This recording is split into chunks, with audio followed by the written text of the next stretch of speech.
Hello guys, for today's video, tuturuan ko kayo kung paano isin ang isang message sa Messenger kahit nabasa mo na ay hindi madidetect ng kabilang linya na nabasa mo na.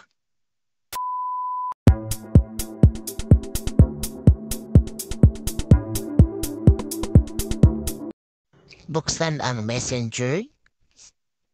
Pagkatapos, pindutin ang tatlong line sa itaas sa bandang kanan. At pindutin ang setting. And then, pindutin ang privacy and safety. At scroll down, saka pindutin ang read receipt.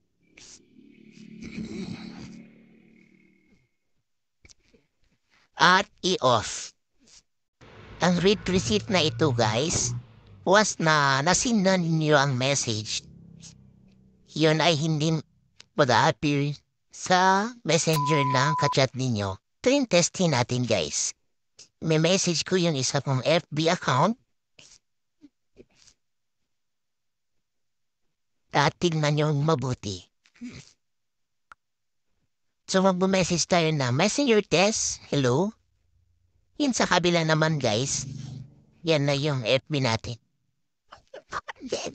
So nasin natin sa kabila, pero hindi siya mukhang nasin. So ganyan lang po siya kadali guys.